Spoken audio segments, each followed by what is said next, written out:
Hello YouTube, Dbtgamer Show, Pokemon Let's Play, part 54. In the last part, YouTube, we made our way down to Future City. Me and Adam talked about motion controls. We also talked about how casual games are different from gamers' games. We also shouted at people for throwing manuals away again. That topic is ever so much fun. Yeah, we like shouting at idiots. Now, so when I watched the advert on how on that one gamer picking up a whole gamers game, I thought Nintendo could actually sort of carry this off, you know. No, they can't. Casual gamers will not play hardcore. Well, I say hardcore, proper gamers games. Well, I think if someone can learn to play a video game that they like, and then see a game a gamer might like and try it for themselves, there is hope. No, there isn't. That's the thing. Casual gamers are casual gamers because they don't like playing computer games the way gamers do. Right. If they did, they'd be gamers. There is one. It's like people bungee jumping. You're a bungee jumper because you like the idea of strapping an elastic band to your ankles and jumping off a bridge. There is one problem though. You don't become a casual bungee jumper by, I don't know, just by doing it once in your life. I don't know. I can't. I've really put myself into a corner there. I can't think of a good analogy for that. There's no such thing as a casual bungee jumper. You're either a bungee jumper or you're not. All right. You can't expect someone who likes jet skiing to like bungee jumping. All right. I know that's a weird analogy, but first thing I thought of. Sorry. There is one thing though. Most of these casual gamers seem to have like a family life, a job. Some of them even mums, so they don't have much time to play games. Yeah, most casual gamers are actually family people who have other things to worry about. Rather than saving the world from Sephiroth's demons. Frankly, if I had a family, I would not be gaming. Seriously, I love gaming. But if I had children and a wife to worry about, gaming can go bollocks. You know, the future of my family is a hell of a lot more important than a few hours on the Xbox. So I wouldn't be a gamer anymore. Well, I'd still play a few games. I'd become a casual gamer.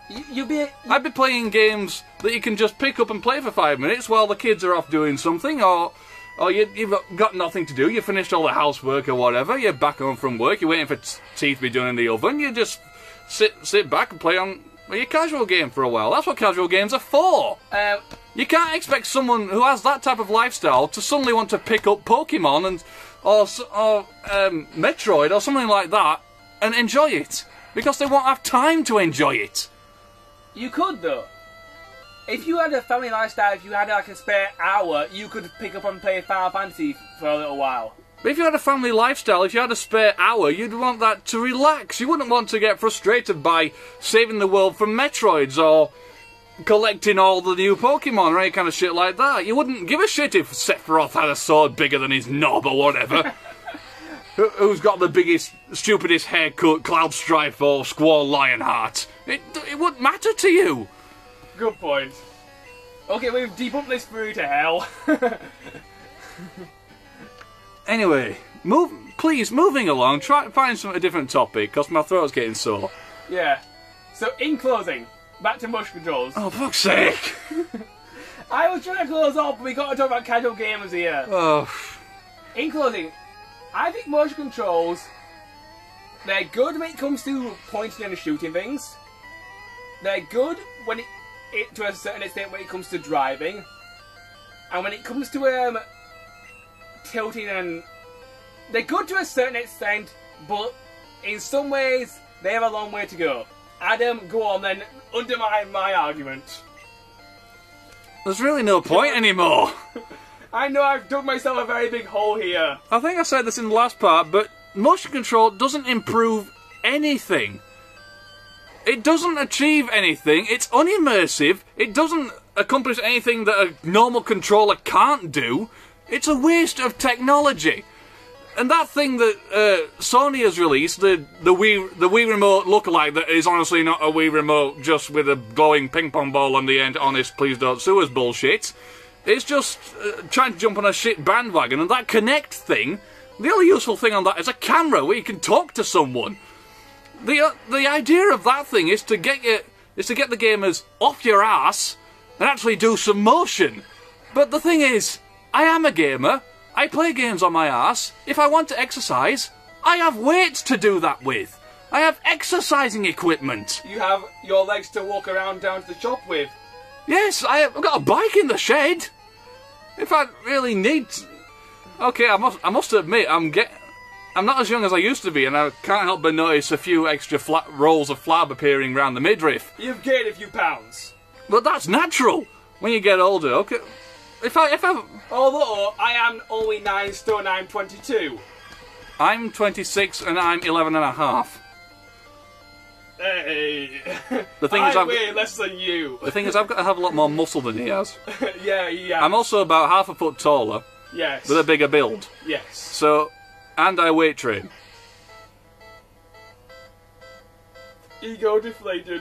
So me weighing more it's a given. You've really got nothing to be ashamed of there. It's just my lifestyle. I'll admit I eat crap. But I also balance it out with healthy things. I eat fruit on a daily basis. Most of my meals consist of vegetables and even amounts. Yes, same here. I take one. I try and take at least one piece of fruit when we to work. What I'm saying is, I'm not a fucking slob, but I know the value of exercising, and for that I have exercising equipment. I have weights. If I've got a few hours spare, I'll get my weights out. In fact, doing sit-ups is a hell of a lot more. Shall we say, rewarding when I'm doing it whilst holding up a couple of dumbbells. I like weight training. Adam. I know not every gamer likes exercising, but I mean, if I was to draw a picture on the internet. If I was to look on the internet and look for a picture of a stereotypical gamer, a lot of gamers... You'd most likely end up with a picture of a spotty twat with... Can you do it in sort of a nice way to insult them? A lot of gamers, no offence here, that I see on these pictures on the internet are very large... May I just point out, this is a stereotype. Nothing to do with actual gamers. Because a lot of gamers on the internet that I've seen are basically big... fat people. I use the word fat because I can't think of a nicer way of saying this. Shall we say rotund? Yeah, big rotund people that basically look like they need to shed a few pounds and they can hardly walk. That's because they don't understand that gaming has to be balanced with physical exercise. Yeah. And then pause, come on, I need to go heal after this battle. No, record the battle, I'll heal after this recording battle. Recording the battle, sorry, you got me for a second there. Sorry. Well, I'm basically saying, the thing that Xbox released, the Kinect, it's just a cheap way of getting you off your ass, but if you're a sensible... Cheap, it's 150 quid! Okay, it's an expensive way of getting you off your ass. I have a set of weights which didn't cost 150 quid. Quite literally, I think there isn't much of them. They're about maybe 100 kilos altogether, but you're never going to lift 100 kilos. If you can lift 100 kilos, exercising isn't a problem for you. Yeah, you're probably not a gamer. You'll probably already have the ability to lift a bus and throw it around like some sort of juggling ball. I've lost my train of thought now, just that image. A nerd throwing a bus around. Anyway, I'm just saying, motion gaming is pointless. It's trying to get you to do something which, by all means, should be natural anyway. And then pause going into a heal. Right, now I'm pausing. And we're back YouTube after one quick flight to the Pokemon Centre. I sort of had a laughing bit there. He laughed because we've just realised that on 3 times speed, the sound effect for a Pokemon flying away sounds like a rather wet fart. Anyway, YouTube, I want to make an argument now towards Adamir. Mm-hmm. Which is faster?